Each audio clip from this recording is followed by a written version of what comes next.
अब देखो, याद है लास्ट क्लास में हम लोगों ने क्या चीज डिस्कस करी थी? अभी तक हम लोग पढ़ चुके हैं डिस्टेंस, डिस्प्लेसमेंट, फिर हमने बात करी थी लास्ट क्लास में स्पीड की, और बात करी थी वहां पे हमने वेलोसिटी की। अच्छा, वहां पे हम लोगों ने कुछ न्यूमेरिकल शायद देखे थे, एक दो क्वेश्चन भी करे थे हमने स्पीड और वेलोसिटी के। तो आज उसी टॉपिक को हम कंटिन्यू करेंगे, और साथ में हम एक और टर्म आज इंट्रोड्यूस करेंगे, और इसको हम बोलेंगे एक्सेलरेशन, है ना। तो सबसे पहले हम लोग क्या करते हैं, थोड़ा रिवीजन कर लेते हैं। फॉर्मूला याद है कि नहीं याद है?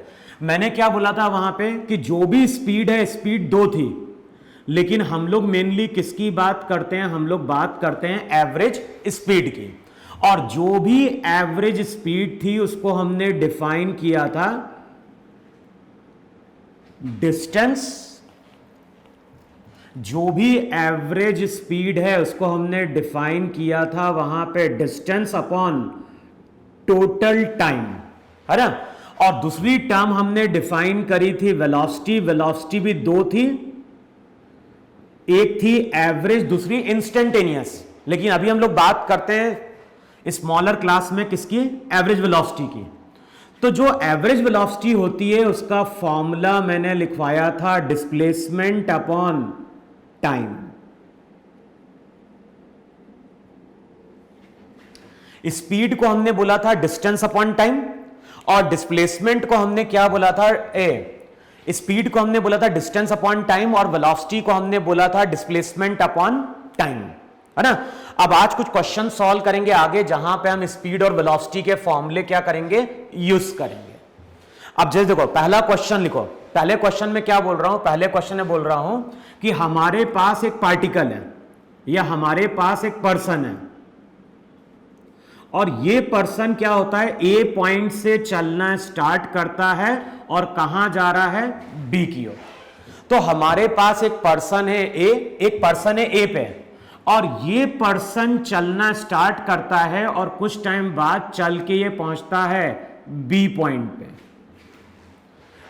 अब क्वेश्चन में क्या बोल रहा है? क्वेश्चन में बोल रहा है if a person travels half of the distance, if a person travels half of the distance with speed v1 and the remaining half with speed v2, then find out the average speed of the man। Question में क्या बोल रहा है? Person है, person ए से B जा रहा है, मान लो दोनों के बीच का डिस्टेंस कितना दिया हुआ है? दोनों के बीच का डिस्टेंस दिया हुआ है x। अब क्वेश्चन में क्या बोल रहा है? क्वेश्चन में बोल रहा है कि जो भी पर्सन है, पर्सन ने हाफ ऑफ द डिस्टेंस की बात कर रहा है, तो इसने half of the distance travel किया है v1 स्पीड से, और जो रिमेनिंग हाफ है वो ट्रेवल कर रहा है कितनी स्पीड से? v2 से। क्लियर? तो क्वेश्चन में क्या बोल रहा है? क्वेश्चन में बोल रहा है उसने half of the distance travel किया है विथ स्पीड v1, और remaining half of the distance travel किया है उसने किससे? With speed v2। क्वेश्चन में क्या कैलकुलेट करना है? क्वेश्चन में कैलकुलेट करना है find out average speed of the man. तो हमें बताना है कि इस पर्सन की एवरेज स्पीड क्या है। अब वहां पे याद होगा एवरेज जो स्पीड थी, जो भी एवरेज स्पीड थी, बताओ उसका फॉर्मूला क्या था? एवरेज स्पीड का फॉर्मूला था वहां पे डिस्टेंस अपॉन टाइम। अच्छा, जब पर्सन ए से बी जाएगा तो उसने डिस्टेंस कितना ट्रेवल किया? उसने डिस्टेंस ट्रेवल किया x। अच्छा, अब यहां से लेके यहां तक जाने में टाइम लगता है t1, और यहां से लेके यहां तक आने में टाइम कितना लगा? t2। तो half of the distance travel करने में t1 टाइम ले रहा है, अगले हाफ को कवर करने में t2 टाइम ले रहा है। तो जो टोटल टाइम होगा वो हो जाएगा t1 प्लस वहां पे क्या हो गया? t2। अच्छा, t1 और t2 की वैल्यू कैसे निकालेंगे? तो हमें फॉर्मूला मालूम है, फॉर्मूला था speed equals to distance upon time. तो टाइम क्या होता है? टाइम होता है डिस्टेंस अपॉन स्पीड। अब यहां पे अगर बात करेंगे तो यहां पे पर्सन ने बताओ कितना डिस्टेंस ट्रेवल किया, तो पर्सन ने डिस्टेंस ट्रेवल किया x/2। कितनी स्पीड से ट्रेवल किया, v1 से। तो जो भी t1 टाइम होगा ये हो जाएगा x/2v1। सिमिलरली यहां पे पर्सन ने कितना डिस्टेंस ट्रेवल किया, यहां पे पर्सन ने डिस्टेंस ट्रेवल किया x/2। कितनी स्पीड से ट्रेवल किया, v2 से। तो रिजल्ट हो जाएगा t2 का कितना, x/2v2। अब अगले स्टेप में रिजल्ट क्या हो जाएगा, ये हो जाएगा x/2v1 प्लस x/2v2। अच्छा, क्या चीज कॉमन ले सकते हो, तो x नीचे से कॉमन ले लो, x/2, तो बचा क्या, 1/v1 प्लस 1/v2। ये x कैंसिल आउट होगा। अब मैथ्स यूज करो जरा, डिनोमिनेटर के नीचे भी कुछ होगी टर्म तो वो हमेशा ऊपर चली जाती है, तो रिजल्ट हो जाएगा 2। बचा क्या, 1/v1 प्लस 1/v2। अब एलसीएम लो जरा, बताओ एलसीएम लोगे तो रिजल्ट हो जाएगा 2। ये हो जाएगा v1 plus v2 whole divided bye v1 v2। और मैंने क्या बोला, डिनोमिनेटर के नीचे भी अगर कोई टर्म है तो वो हमेशा ऊपर चली जाएगी। तो फाइनली जो फॉर्मूला निकल के आता है इस केस में एवरेज स्पीड का, वो आता है 2v1 v2 upon v1 plus v2। Clear. तो ये फॉर्मूला कब यूज किया जाएगा, ये फॉर्मूला यूज किया जाएगा अगर क्वेश्चन में क्या बोल रहा है, क्वेश्चन में बोल रहा है कि जो भी पर्सन है उसने half of the distance v1 से चला है और remaining half of the distance v2 से चला है। क्लियर। तो अगर क्वेश्चन में हाफ ऑफ डिस्टेंस की बात कर रहा है तो एवरेज स्पीड का फॉर्मूला होगा 2v1 v2 अपॉन क्या हो गया, v1 प्लस v2। क्लियर। अच्छा, ये तो हो गया फॉर्मूला। अब इस फॉर्मूले को जब न्यूमेरिकल सॉल्व करेंगे, ध्यान रखना, जब इस तरह के न्यूमेरिकल सॉल्व करेंगे तो हम फॉर्मूला डिराइव नहीं करेंगे, हम डायरेक्ट इस फॉर्मूले को वहां पे क्या कर सकते हैं, यूज कर सकते हैं।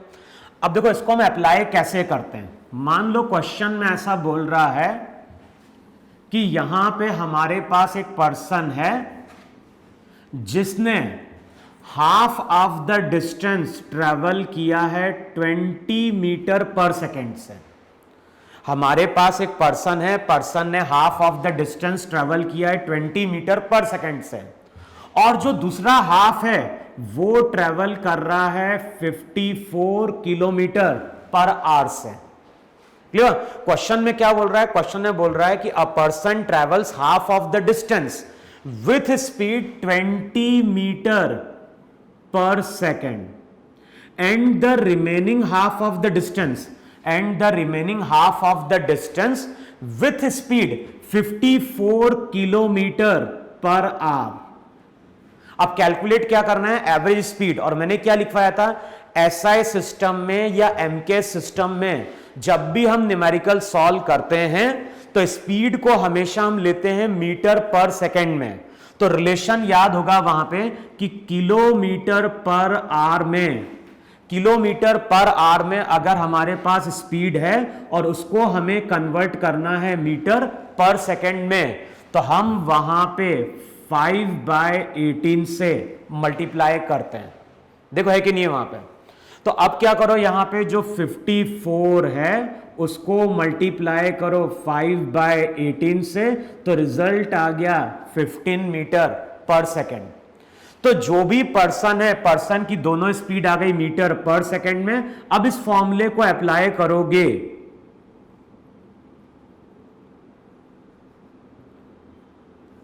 तो जो भी एवरेज स्पीड है वो हो जाएगा 2v1 v2 upon v1 plus v2। तो ये हो जाएगा 20 प्लस, तो ये हो गया 35। अब इसको तुम वहां पे चाहो तो क्या करो, सिंप्लीफाई करो। तो 5 4 जा 20, 5 7 जा 35। फिर अगले स्टेप में हो गया 4 into 2 8, 8 into 15 120 upon 7 metre per second. इसको और सिंप्लीफाई कर देना वहां पे। इसको अगर और सिंप्लीफाई करोगे तो क्या होगा, 7 1 जा 7, 7 2 जा क्या हो गया 14। तो चेक करना वहां पे 7 1 जा 7, फिर 1, फिर 10, फिर आएगा 7 1, तो 11 पॉइंट समथिंग कुछ आ रहा होगा वहां पे। चेक कर लेना कितना आएगा वहां पे, 10 11 12, अच्छा 12 भी क्रॉस करेगा। 7 1 जा 7, फिर आएगा 5 50 है ना, 7 7 49, तो अप्रोक्सीमेटली 17 पॉइंट समथिंग कुछ आ रहा होगा। तो यही इस पर्सन की वहां पे क्या है, एवरेज स्पीड है। क्लियर? अच्छा, कई बार यही क्वेश्चन में कुछ इस तरह से भी दिया होता है कि मान लो पर्सन है, पर्सन जा रहा है ए से बी, हमारे पास एक पर्सन है, पर्सन पहले गया ए से बी, कितनी स्पीड से गया, 20 मीटर पर सेकंड से। उसके बाद ये पर्सन वापस चलना स्टार्ट कर देता है, उसके बाद ये पर्सन वापस चलना स्टार्ट कर देता है 30 मीटर पर सेकंड से। इसको कहूं कुछ हम ऐसा समझ सकते हैं कि पर्सन, मान लो पर्सन कहां पे था, पर्सन था अपने घर पे, है ना। पर्सन घर से कहां जा रहा है, मार्केट की ओर जा रहा है, तो यहां पे है मार्केट। तो पर्सन अपने घर से निकला, मार्केट की ओर गया, कितने से चला, 20 मीटर पर सेकंड से। मार्केट पे पहुंचा, फिर उसके बाद वो मार्केट से वापस आया, और जब ये मार्केट से वापस आया तो इसने वापसी का डिस्टेंस ट्रेवल किया 30 मीटर पर सेकंड से। कुछ टाइम बाद देखोगे पर्सन क्या हो गया, वापस अपने घर पे आ गया। यानी ऐसा हम बोल रहे हैं कि हम घर से चलना स्टार्ट किए, मार्केट गए, मार्केट हम गए 20 मीटर पर सेकंड से, फिर वापसी जब हम आ रहे हैं मार्केट से घर की ओर तो हम 30 मीटर पर सेकंड से आ रहे हैं। अब क्वेश्चन में पूछता है कि पूरे एक्सपेरिमेंट में एवरेज स्पीड क्या रही। तब देखो कैसे कैलकुलेट करेंगे, मान लो दोनों के बीच का डिस्टेंस कितना है, x। अब जो भी एवरेज स्पीड रहेगी उसका फॉर्मूला था टोटल डिस्टेंस। अब बताओ टोटल डिस्टेंस कितना है, जाने में x, वापस आने में भी x, तो टोटल डिस्टेंस हो गया वहां पे कितना, 2x। जाने में x गया, वापसी में x गया, तो total distance 2x upon total time. तो मान लो जाने में उसको टाइम लगता है t1, वापस आने में टाइम कितना लगा, t2, तो ये हो जाएगा t1 प्लस t2। अच्छा, t1 t2 टाइम कैसे कैलकुलेट करेंगे, तो फिर से फॉर्मूला यूज करो, speed equals to distance upon time. तो पर्सन को जाने में टाइम कितना लगा, टाइम का फॉर्मूला हो जाएगा डिस्टेंस अपॉन स्पीड। अच्छा, t1 time x distance travel किया कितनी स्पीड से, 20 से, तो चेक करो टाइम x बाय 20 होगा कि नहीं होगा। अच्छा, t2 टाइम क्या होगा, t2 टाइम वापसी का है, तो जब ये पर्सन वापस आता है तो ये x डिस्टेंस ट्रेवल करता है कितने से, 30 मीटर पर सेकंड से। तो यहां पे अगले स्टेप में वैल्यू हो जाएगी 2x upon t1 plus t2, तो ये हो जाएगा x 1/20 प्लस 1/30। चाहो तो इसको हम ऐसा भी लिख सकते हैं, x बाय v1 लिख दो और x बाय v2 लिख दो। इसको अभी मैं v1 मान रहा हूं, इसको अभी v2 मान रहा हूं, तो यहां पे हो जाएगा x by v1, x by v2, x cancel out होगा। फिर से देखो सेम इक्वेशन बन रही कि नहीं बन रही है, एलसीएम लोगे तो रिजल्ट होगा 2v1 v2 upon v1 plus v2। इसका मतलब है कि इस केस में एवरेज स्पीड अगेन मेरी क्या हो रही है, सेम निकल के आ रही है।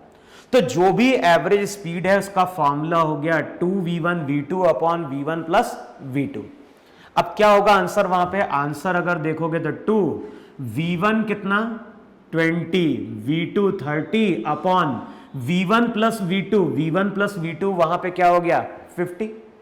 अब अगले स्टेप में इक्वेशन क्या होगी, ये जीरो कैंसिल आउट हुआ, 5 6 30, 4 इंटू 6, तो ये हो जाएगा 24 मीटर पर सेकेंड। तो इस केस में अगर तुम देखोगे तो पर्सन की जो एवरेज स्पीड आएगी पूरे एक्सपेरिमेंट में वो आएगी 24 मीटर पर सेकेंड। क्लियर वहां पे। तो इस तरह से वहां पे हम एवरेज स्पीड क्या करते हैं, कैलकुलेट करते हैं। फॉर्मूला हमने यूज किया टोटल डिस्टेंस अपॉन क्या हो गया, टोटल टाइम। क्लियर इतना? अच्छा, लेकिन ध्यान रखना, इसी डायग्राम में अगर पूछता कि पर्सन की एवरेज वेलोसिटी क्या रही, इसी क्वेश्चन में अगर पूछता कि पर्सन मार्केट गया, मार्केट से वापस आया और पूछ रहा है कि एवरेज वेलोसिटी क्या है, तो हमने डिस्कस किया था एवरेज वेलोसिटी है डिस्प्लेसमेंट अपॉन टाइम। पर्सन गया वापस आया तो इनिशियल और फाइनल पोजीशन सेम है, और इनिशियल और फाइनल पोजीशन सेम है तो डिस्प्लेसमेंट जीरो, तो इसकी एवरेज वेलोसिटी भी क्या हो जाएगी, जीरो हो जाएगी। तो इस केस में average speed 24 metre per second, average velocity वहां पे क्या हो गई, जीरो। अच्छा, नेक्स्ट क्वेश्चन लिखो वहां पे।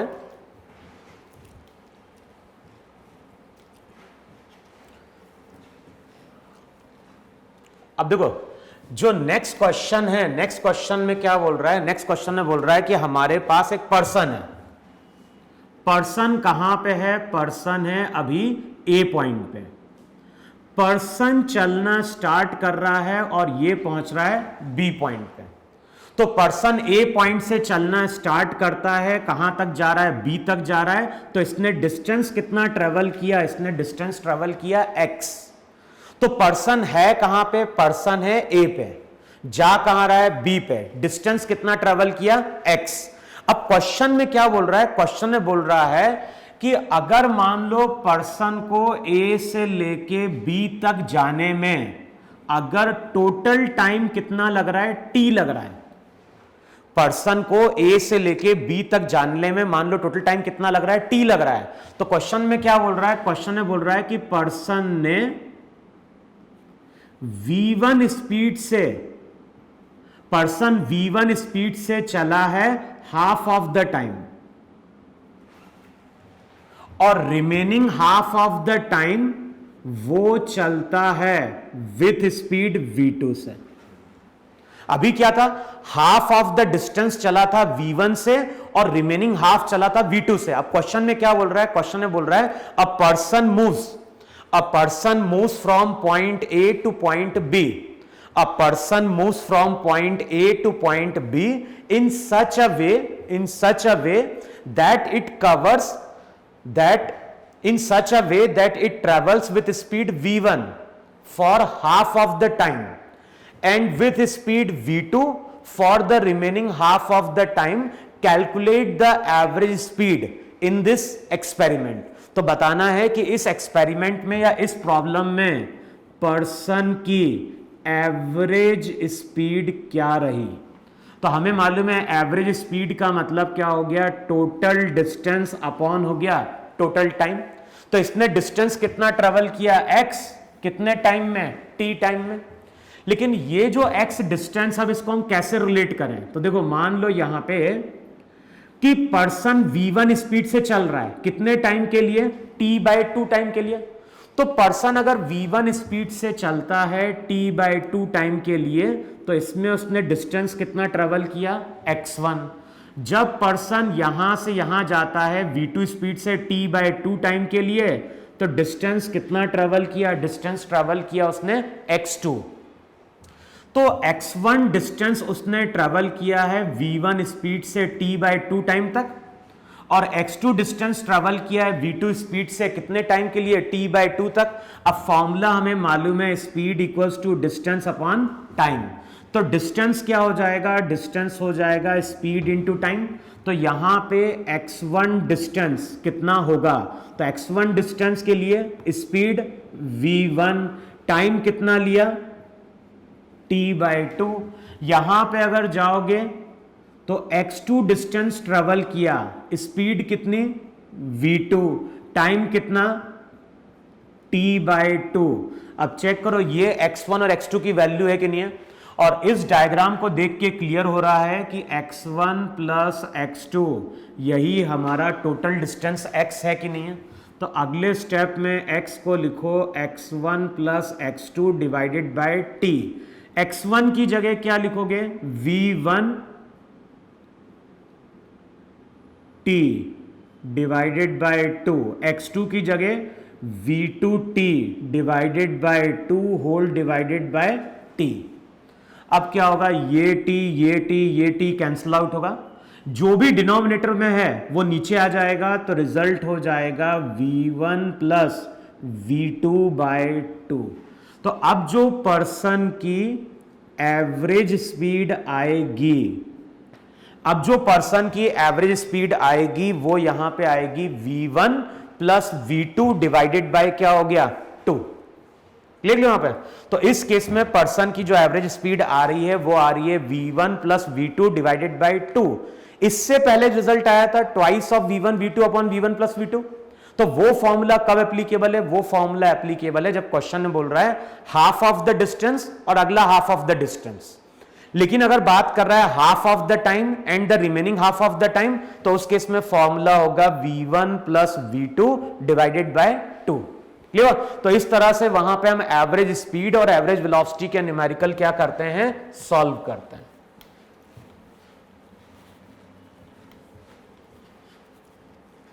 ठीक है।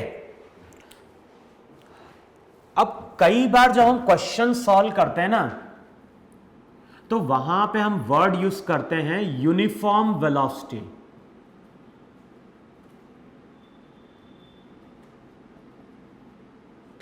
या फिर पहले लिखो वहां पे, कई बार जब न्यूमेरिकल सॉल्व करते हैं तो हम बोलते हैं पार्टिकल चल रहा है यूनिफॉर्म स्पीड से। तो कई बार हम बोलेंगे यूनिफॉर्म स्पीड, और कई बार हम लोग वर्ड यूज करते हैं नॉन यूनिफॉर्म स्पीड। तो अब तुम लोगों को समझना है कि कब हम बोलेंगे यूनिफॉर्म स्पीड और कब हम बोलेंगे कि स्पीड कैसी है, नॉन यूनिफॉर्म है। तो यूनिफॉर्म स्पीड के लिए एक डायग्राम ड्रॉ करो। मान लो यहां कहीं एक पर्सन है, यहां कहीं हमारे पास क्या एक पर्सन है। पर्सन t इक्वल्स टू 0 पे चलना स्टार्ट करता है। जो भी पर्सन है, पर्सन t इक्वल्स टू 0 पे क्या हो रहा है, चलना स्टार्ट कर रहा है। एक सेकंड बाद देखते हैं, हमने पर्सन को ऑब्जर्व किया एक सेकंड पे, और एक सेकंड बाद ये पर्सन हमें 2 मीटर मूव करता हुआ दिखाई दे गया। तो पर्सन t इक्वल्स 0 पे चलना स्टार्ट किया। जैसे ही क्लॉक में हमने एक सेकंड देखा तो वहां पे पर्सन कितना चल गया, 2 मीटर चल गया। पर्सन कंटिन्यूअसली चलता जा रहा है और कंटिन्यूअसली हम क्लॉक में क्या हो रहे हैं, देखते जा रहे हैं। अब मान लो कुछ टाइम बाद हमने क्लॉक में नोटिस किया कि टाइम हो चुका है 2 सेकंड। ध्यान है, ये टाइम हम देख रहे हैं स्टार्टिंग से। जो भी टाइम है, ये टाइम जो है, ये टाइम है मेरा स्टार्टिंग से। तो अब मैं क्या बोल रहा हूं कि जैसे ही एक्सपेरिमेंट स्टार्ट हुआ तो आफ्टर 1 सेकेंड पर्सन हमें मूव करता हुआ दिखाई देता है, कितना, 2 मीटर। फिर से मैंने क्लॉक में देखा, टाइम था 2 सेकेंड, और 2 सेकेंड बाद पर्सन जो है, पर्सन हमें फिर से 2 मीटर चलता हुआ दिखाई दिया। फिर से हमने क्लॉक में नोटिस किया, टाइम आ गया वहां पे 3 सेकेंड। अब 3 सेकेंड बाद अगर हम देख रहे हैं तो फिर से हमें ये पर्सन दिखाई दे रहा है, कितने डिस्टेंस चलते हुए, 2 मीटर चलते हुए। अब ध्यान है, ये सभी हमारा जो टाइम है, ये सभी हमने टाइम लिया है स्टार्टिंग से, क्लॉक में देखते जा रहे हैं। अब मैं अगर बोलूं कि यहां पे टाइम कितना हो चुका है, तो यहां पे टाइम 1 सेकेंड बीत चुका है। 0 से 1 के बीच में टाइम इंटरवल कितना है, 1 सेकेंड है। 1 सेकेंड से लेके 2 सेकेंड के बीच में अगर देखोगे तो फिर से टाइम कितने का निकला है, 1 सेकेंड बढ़ गया। 2 सेकेंड से 3 सेकेंड अगर टाइम हुआ है तो अगेन हम बोलेंगे कि 1 सेकेंड और हम आगे बढ़ गए। अब बताओ, 1 सेकेंड में अगर हम 1 सेकेंड का टाइम इंटरवल ले रहे हैं तो इस 1 सेकेंड के टाइम इंटरवल में पर्सन इक्वल डिस्टेंस ट्रेवल कर रहा है। यहां पे भी 2 मीटर, यहां पे भी 2 मीटर।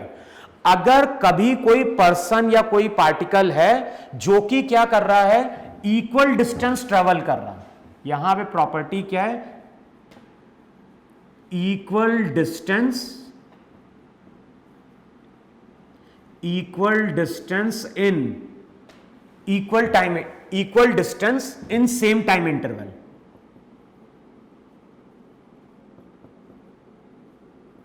क्लियर?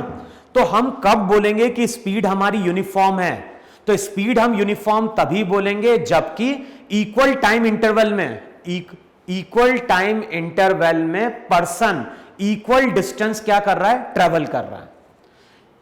तो यूनिफॉर्म स्पीड का मतलब क्या? यूनिफॉर्म स्पीड का मतलब है if a person covers equal distance in equal time interval कर दो। इफ अ पर्सन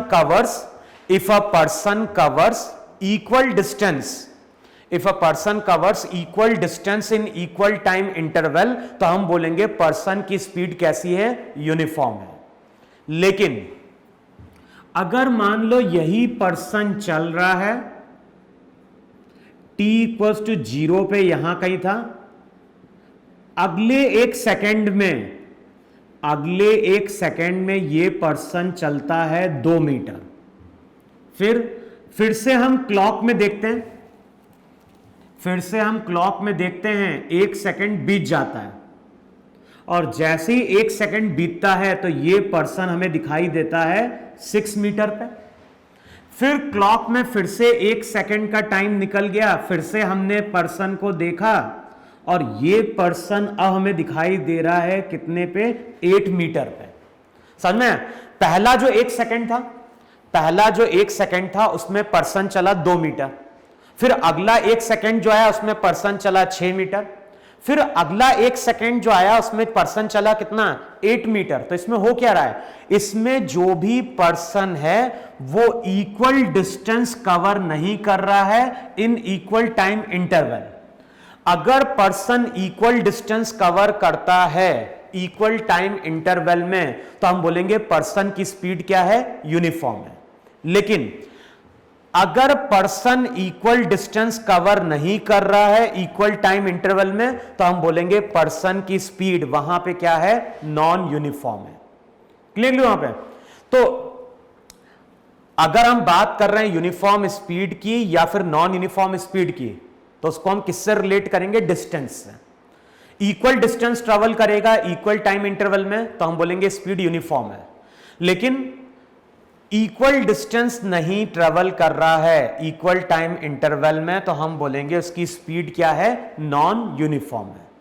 अब देखो, जिस तरह से वर्ड हम यूज करते हैं यूनिफॉर्म स्पीड का, उसी तरह से हम वर्ड यूज करते हैं यूनिफॉर्म वेलोसिटी का।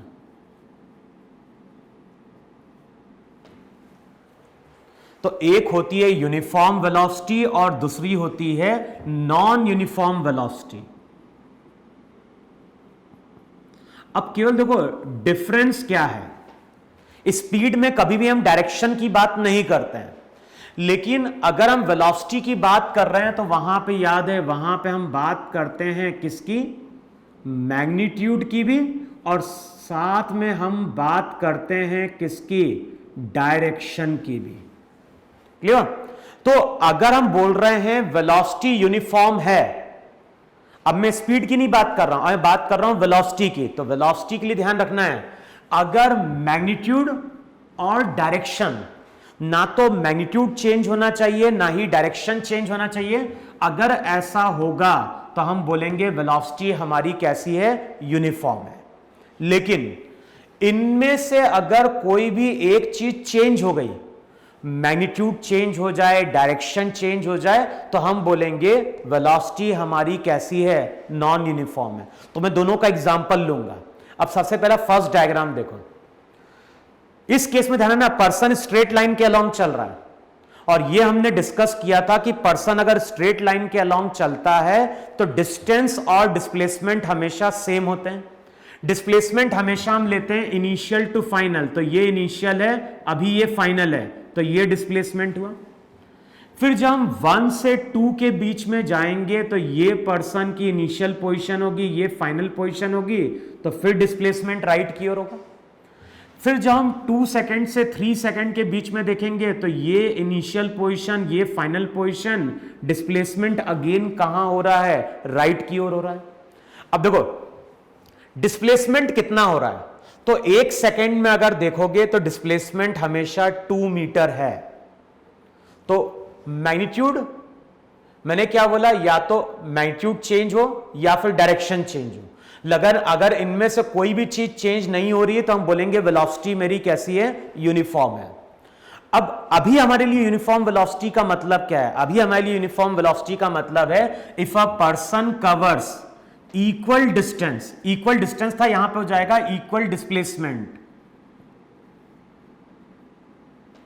तो यहां पे हम बोलेंगे equal displacement, equal displacement in equal time interval. If a person covers equal displacement in equal time interval, तो उस केस में हम बोलेंगे कि पर्सन की वेलोसिटी वहां पे क्या है, पर्सन की वेलोसिटी वहां पे यूनिफॉर्म है। क्लियर वहां पे? तो यूनिफॉर्म वेलोसिटी को हम लोग क्या बोल रहे हैं? यूनिफॉर्म वेलोसिटी को हम बोल सकते हैं if an object covers equal displacement in equal interval of time. If a person या फिर if an object covers equal displacement in equal interval of time, then it is said to be moving with uniform velocity, और या फिर क्या बोलेंगे, constant velocity वहां पे। तो ना तो यहां पे मैग्नीट्यूड चेंज हो रहा है, ना ही क्या चेंज हो रहा है, डायरेक्शन। क्लियर है? अच्छा, लेकिन यहां पे अगर हम बात करेंगे तो हम बोलेंगे वेलोसिटी कैसी है, तो यहां पे हम बोलेंगे वेलोसिटी नॉन यूनिफॉर्म है। क्यों? क्योंकि यहां पे डिस्प्लेसमेंट जो है वो अनइक्वल है, यहां पे डिस्प्लेसमेंट अलग अलग है। किसमें? इक्वल टाइम इंटरवल में। टाइम इंटरवल वही है 1 सेकंड का, लेकिन 1 सेकंड के टाइम इंटरवल में डिस्प्लेसमेंट सेम नहीं है, तो हम बोलेंगे ये जो केस है, ये केस है नॉन यूनिफॉर्म वेलोसिटी का, और ये केस है वहां पे यूनिफॉर्म वेलोसिटी का। आगे देखोगे जब हम हायर क्लास में जाएंगे तो हम कुछ और मोशन पढ़ेंगे, तो वहां पे भी हम बात करेंगे कि वेलोसिटी यूनिफॉर्म है या फिर क्या है, नॉन यूनिफॉर्म वेलोसिटी है। लेकिन अभी तुम लोग केवल इसको भूल जाओ, अभी तुम केवल इतना ध्यान रखो। तो अभी तो हम फाउंडेशन लेवल में पढ़ रहे हैं, तो फाउंडेशन लेवल में केवल इतना पढ़ना है कि अगर इक्वल डिस्प्लेसमेंट हो रहा है इक्वल टाइम इंटरवल में तो वेलोसिटी यूनिफॉर्म है, लेकिन डिस्प्लेसमेंट अगर मेरा कैसा है, अनइक्वल है। If a body covers unequal displacement in equal interval of time, then we can say that the velocity of a body is non-uniform. Clear लो इतना? अच्छा, अब अगले स्टेप में तुम्हें करना क्या है, एक होमवर्क लिखो, और होमवर्क में क्या करना है, ये यूनिफॉर्म वेलोसिटी दी है। अब तुम लोगों को ग्राफ पेपर लेना है, ग्राफ पेपर लो या सिंपली एक पेपर लो, और पेपर में वहां पे एक स्केल ड्रॉ कर दो। पेपर में इस तरह से एक्स एक्सिस ड्रॉ करो, यहां पे वाई एक्सिस ड्रॉ करो। अब एक्स एक्सिस पे मान लो हम डिनोट कर रहे हैं टाइम को, और वाई एक्सिस पे हम किसको डिनोट कर रहे हैं, वाई एक्सिस पे हम डिनोट कर रहे हैं डिस्प्लेसमेंट को। मैंने क्या बोला, अब मैं क्या कर रहा हूं, एक्स एक्सिस पे टाइम ले रहा हूं, वाई एक्सिस पे वहां पे डिस्प्लेसमेंट ले रहा हूं। अब स्केल में देखो वहां पे 1 सेंटीमीटर का डिवीजन दिया होगा, तो 1 सेंटीमीटर, 2 सेंटीमीटर, 3 सेंटीमीटर, 4 सेंटीमीटर, इस तरह से मार्क कर दो। फिर वहां पे क्या करो, वहां पे ये मानो ये सब 1-1 सेंटीमीटर के हैं, तो यहां पे मान लो एक्स एक्सिस पे हम बोल रहे हैं कि 1 सेंटीमीटर 1 सेकंड के बराबर है, और y एक्सिस पे मान लो कि एक जो सेंटीमीटर है वो 2 मीटर के बराबर है। ये हमें मानना पड़ेगा ग्राफ ड्रॉ करने के लिए। तो मैंने क्या बोला, x एक्सिस पे जो 1 सेंटीमीटर है वो 1 सेकंड के बराबर है, तो ये 1 सेकंड, ये 2 सेकंड, ये 3 सेकंड, 4 सेकंड, 5 सेकंड, 6 सेकंड, इस तरह से। यहां पे क्या होगा, 2 metre, 4 metre, 5 metre, 6 metre, 8 metre. अब सबसे पहले देखो, जब क्लॉक में टाइम 0 था तो डिस्प्लेसमेंट भी 0 था, तो यहां कहीं होगा। फिर जब क्लॉक में 1 सेकंड हुआ है तो डिस्प्लेसमेंट 2 है, तो हम बोलेंगे 1 सेकंड पे डिस्प्लेसमेंट 2 है। यहां कहीं है कि नहीं? फिर जब क्लॉक में 2 सेकेंड हुआ तो डिस्प्लेसमेंट 4 हो गया, तो 2 सेकेंड पे डिस्प्लेसमेंट 4 है। फिर अगले स्टेप में क्या करो, 3 सेकेंड पे आओ, 3 सेकेंड पे डिस्प्लेसमेंट कितना है? डिस्प्लेसमेंट हम देख रहे हैं कहां से? स्टार्टिंग से देख रहे हैं। हम कर क्या रहे हैं? स्टार्टिंग से देख रहे हैं।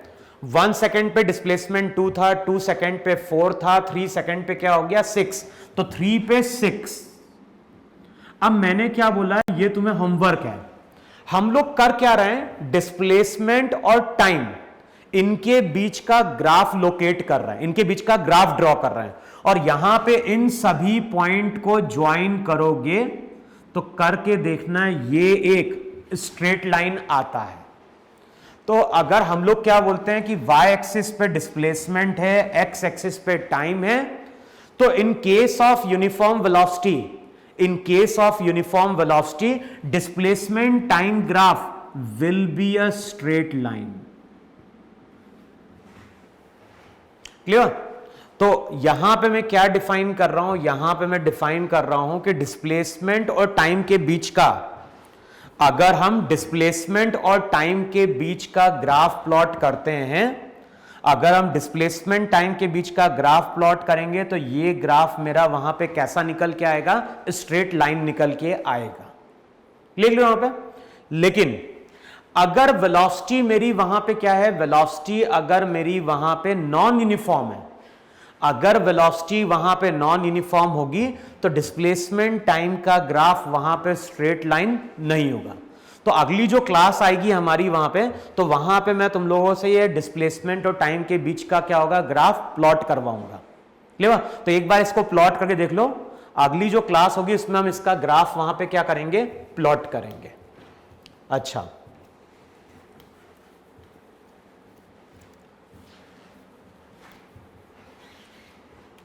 अब इमेजिन करो कि मान लो हम लोग कार में बैठे हुए हैं, ये कार है, ये हमारी एक कार है, और मान लो इस कार में हम बैठे हुए हैं, तो यहां पे एक ड्राइवर है और ड्राइवर इस कार में बैठा हुआ है। अब क्या होता है? ये कार चलना स्टार्ट करती है t इक्वल्स टू 0 पे।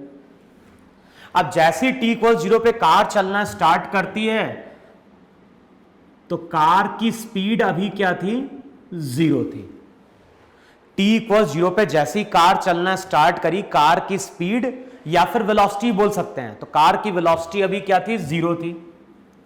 कुछ टाइम बाद कार यहां कहीं पहुंची, टाइम हो गया यहां पे क्लॉक में मान लो 1 सेकेंड हो चुका है। अब कार कंटिन्यूअसली चल रही है, हमने 1 सेकेंड पे क्लॉक देखी और हमें कार की वेलोसिटी दिखाई दी वहां पे 20 मीटर पर सेकेंड दिखाई दी। फिर अगली बार फिर से हमने क्लॉक में देखा, अगली बार फिर से हमने क्लॉक में देखा, क्लॉक में मान लो टाइम हो रहा था 2 सेकेंड का, टाइम स्टार्टिंग से ले रहे हैं। अब उस टाइम पे मुझे ये कार मूव करते हुए दिखाई दी 60 मीटर पर सेकेंड से। फिर उसके बाद फिर से हमने कार को देखा, उसके बाद फिर से हमने कार को कहीं पे ऑब्जर्व किया, क्लॉक में टाइम हो गया मान लो 3 सेकेंड। अब 3 सेकेंड पे अगर मैंने देखा तो मुझे कार की वेलोसिटी 100 मीटर पर सेकेंड दिखाई दी। 100 की जगह कर दो इसको 120 मीटर पर सेकेंड मुझे दिखाई दी। अब बताओ वहां पे यहां से लेके यहां तक का टाइम 1 सेकेंड है कि नहीं है? अब बताओ 1 सेकेंड से हम 2 सेकेंड पे आ गए तो कितना टाइम बीत चुका है? तो टाइम बीत चुका है 1 सेकेंड का। फिर 2 सेकेंड से 3 सेकेंड पे आ रहे हैं तो टाइम कितना बीत चुका है? वहां पे 1 सेकेंड का। लेकिन अब बताओ 1 सेकेंड में कार की स्पीड कितनी बढ़ी? पहले यहां पे 0 थी, फिर यहां पे 20 हो गई। तो हम बोलेंगे कार की स्पीड 20 मीटर पर सेकेंड से बढ़ी, ऐसा लिखो वहां पे,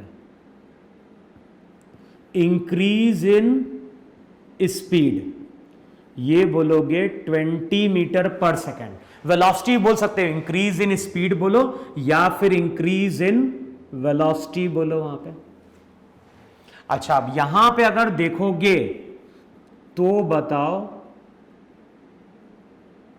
इंक्रीज कितने का आया।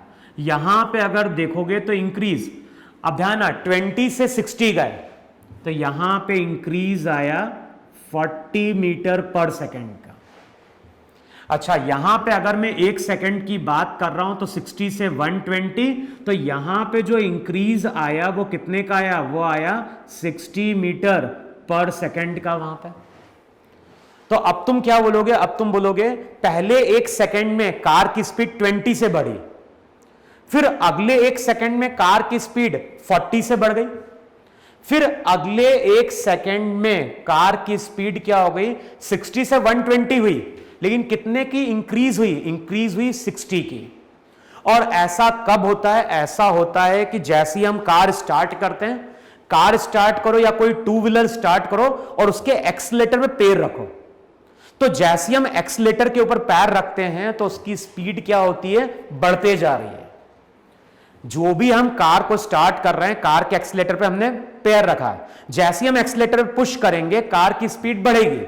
लेकिन यहां पे जो कार की स्पीड है, यहां पे जो कार की स्पीड है वो बढ़ रही है, लेकिन बताओ यूनिफॉर्मली बढ़ रही है क्या, कार की स्पीड यूनिफॉर्मली बढ़ी क्या, नहीं। यहां पे अगर देखोगे 20 से बढ़ी, फिर 40 से बढ़ी, फिर वहां पे क्या बढ़ी, 60 से बढ़ी। अब हम लोग वहां पे क्या डिफाइन करते हैं, वर्ड डिफाइन करते हैं एक्सेलरेशन।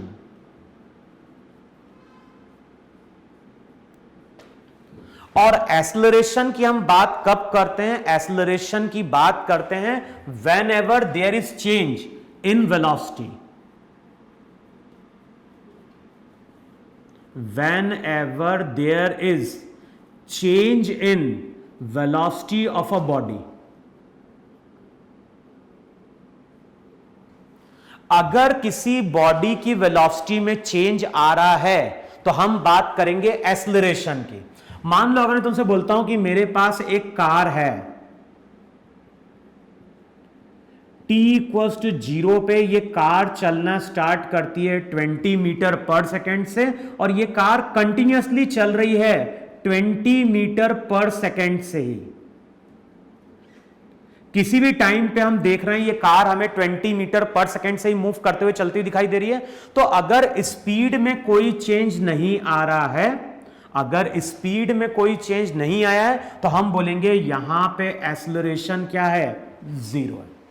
एक्सेलरेशन की हम बात कब करेंगे, एक्सेलरेशन की बात हम तभी करेंगे जब किसी कार की वेलोसिटी या स्पीड या तो बढ़ती है या फिर क्या होती है, घटती है। मान लो कार स्पीड से चल रही है, हमने सडनली ब्रेक लगाया, तो ब्रेक लगाओगे तो स्पीड क्या होगी, कम होगी। स्पीड अगर कम हो रही है या फिर स्पीड बढ़ रही है, तो वहां पे हम बात करते हैं टर्म की, और उस टर्म को नाम देते हैं एक्सेलरेशन। एक्सेलरेशन भी दो होते हैं, एक होता है एवरेज, दूसरा होता है इंस्टेंटेनियस। लेकिन हम लोग बात कर रहे हैं किसकी, एवरेज एक्सेलरेशन की। और एवरेज एक्सेलरेशन का फॉर्मूला लिखो, एवरेज एक्सेलरेशन का फॉर्मूला होता है change in velocity, change in velocity upon time interval. अब चेंज को हम कैसे लिखेंगे, तो फॉर्मूला लिखो v minus you divided by T. Acceleration को हम डिनोट करते हैं a से, तो ये फॉर्मूला होता है किसका, एक्सेलरेशन को फाइंड आउट करने का। तो एक्सेलरेशन को फाइंड आउट करने का फॉर्मूला क्या दिया जा रहा है, v minus u by t. v क्या है, v वहां पे फाइनल वेलोसिटी है, u क्या है, u यहां पे इनिशियल वेलोसिटी है। और मैंने बोला था कि वेलोसिटी वेक्टर क्वांटिटी है, तो वेक्टर क्वांटिटी होगी तो उसका वहां पे डायरेक्शन होगा। साइन कन्वेंशन क्या लेना है, अगर वेलोसिटी राइट की ओर है तो उसका साइन लेंगे पॉजिटिव, और वेलोसिटी अगर लेफ्ट की ओर है तो साइन वहां पे क्या लेंगे, नेगेटिव। जैसे मैं अगर बोल रहा हूं कि पर्सन है, पर्सन चल रहा है 20 मीटर पर सेकेंड से राइट की ओर, तो हम बोलेंगे वेलोसिटी कितनी है, +20। लेकिन अगर मान लो कोई पर्सन है और ये पर्सन चल रहा है 60 मीटर पर सेकेंड से लेफ्ट की ओर, तो हम बोलेंगे इसकी वेलोसिटी है -60 मीटर पर सेकेंड। समझ में नहीं समझ में? राइट की ओर वेलोसिटी होगी तो साइन पॉजिटिव लेना, लेफ्ट की ओर होगी तो साइन क्या लेंगे, नेगेटिव लेंगे। तो जब भी हम इस फॉर्मूले को यूज करेंगे, v और u हमें साइन के साथ कंसिडर करना है। जो भी v और u होगा उसको हम साइन के साथ क्या करेंगे, कंसिडर करेंगे। तो अब तुम लोग उसको समराइज कर लो इस चीज को। एक्सेलरेशन की हम बात कब करेंगे? अगर मैं बोल रहा हूं कोई चीज एक्सेलरेट कर रही है, इसका मतलब है या तो उसकी स्पीड बढ़ने लगी या फिर उसकी स्पीड घटने लगी। अगर स्पीड में कोई चेंज नहीं आ रहा है तो हम बोलेंगे एक्सेलरेशन 0। लेकिन अगर स्पीड हमारी क्या हो रही है, इंक्रीज कर रही है, स्पीड अगर हमारी क्या हो रही है, इंक्रीज कर रही है, या फिर स्पीड वहां पे क्या हो रही है, डिक्रीज कर रही है, तो वहां पे हम वर्ड यूज करते हैं एक्सेलरेशन। एक्सेलरेशन की हम बात कब करेंगे, जब बॉडी की वेलोसिटी में क्या होता है, चेंज आता है, या तो वेलोसिटी बढ़े या फिर वेलोसिटी घटे। अभी हम केवल मैग्नीट्यूड की बात कर रहे हैं। अच्छा, एवरेज एक्सेलरेशन का फॉर्मूला क्या दिया है? एवरेज एक्सेलरेशन का फॉर्मूला दिया वहां पे v minus u by t. v वहां पे फाइनल वेलोसिटी होगी, u इनिशियल वेलोसिटी होगी, t वहां पे टाइम इंटरवल होगा। t जो रहेगा, t वहां पे टाइम इंटरवल रहेगा। तो जब भी इस फॉर्मूले को यूज करोगे, v और u हमेशा हमें साइन के साथ क्या करना है, प्लेस करना है। फिर इसमें एक चीज और ध्यान रख लेना वहां पे, अगर वेलोसिटी राइट की ओर है और a, ध्यान है एक्सेलरेशन कौन सी क्वांटिटी है, एक्सेलरेशन भी वेक्टर क्वांटिटी है, इसका भी डायरेक्शन होता है। तो रिजल्ट ध्यान रखना, अगर a v के ऑपोजिट है, अगर a v के ऑपोजिट है तो वो स्पीड को डिक्रीज कराएगा। अगर a v के ऑपोजिट है तो वो स्पीड को डिक्रीज कराएगा, और a अगर v के अलोंग है, a अगर v के अलोंग है तो वो v को इंक्रीज कराएगा। ले लो यहां पे, अगर v और a दोनों का डायरेक्शन सेम है तो स्पीड बढ़ेगी, और v और a अगर ऑपोजिट हैं तो उस केस में वेलोसिटी या फिर स्पीड वहां पे क्या होगी, डिक्रीज करेगी। तो आज हम लोग एक्सेलरेशन के बारे में केवल इतनी बात करेंगे। अच्छा, इसमें एक चीज और देख लो, कई बार हम वर्ड यूज करते हैं एक्सेलरेशन या तो यूनिफॉर्म होता है या फिर नॉन यूनिफॉर्म होता है। एक्सेलरेशन यूनिफॉर्म तभी बोलेंगे जब स्पीड कंटिन्यूअसली सेम अमाउंट से क्या हो रही है, इंक्रीज करनी चाहिए। जैसे यहां पे 1 सेकंड में कितना राइज हुआ, 20, यहां पे 1 सेकंड में 40 राइज किया, यहां पे 1 सेकंड में 60 राइज किया, तो ये यूनिफॉर्मली राइज नहीं है, तो हम बोलेंगे इस केस में एक्सेलरेशन नॉन यूनिफॉर्म है। इस केस में हम बोलेंगे कि एक्सेलरेशन नॉन यूनिफॉर्म है।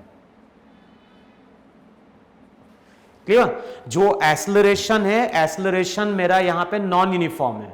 एक्सेलरेशन हम यूनिफॉर्म तभी बोलेंगे जब स्पीड इक्वल अमाउंट से बढ़ेगी इक्वल टाइम में, यानी हर 1 सेकंड में अगर ये स्पीड कितनी बढ़ती, 20 से बढ़ती, यहां पे भी 20, यहां पे भी 20, इसका मतलब है कि 20 से 40 हो गया, 40 से 60 हो गया। अगर सेम टाइम इंटरवल में स्पीड यूनिफॉर्मली इंक्रीज करती तो फिर वहां पे हम बोलते कि एक्सेलरेशन हमारा यूनिफॉर्म है। तो अब तुम्हें करना क्या है, एक तो बुक से, मॉड्यूल से एक्सेलरेशन की डेफिनेशन पढ़नी है, एक्सेलरेशन का फॉर्मूला देखना है, फिर वहां पे ये देखना है कि यूनिफॉर्म एक्सेलरेशन वर्ड कब यूज करेंगे, नॉन यूनिफॉर्म एक्सेलरेशन वर्ड कब यूज करेंगे। क्लियर? तो आज जितना डिस्कस किया है उसकी थ्योरी तुम लोग पढ़ लो। अब नेक्स्ट क्लास में हम इससे रिलेटेड कुछ न्यूमेरिकल सॉल्व करेंगे और एक्सेलरेशन की वहां पे क्या करेंगे, आगे बात करेंगे। तो अगला जो लेक्चर आएगा उसमें बेसिकली हम बात करेंगे एक्सेलरेशन की ही, लेकिन उससे पहले इस चीज को तुम लोग नोट डाउन कर लो और अच्छे से वहां पे रिवाइज कर लो।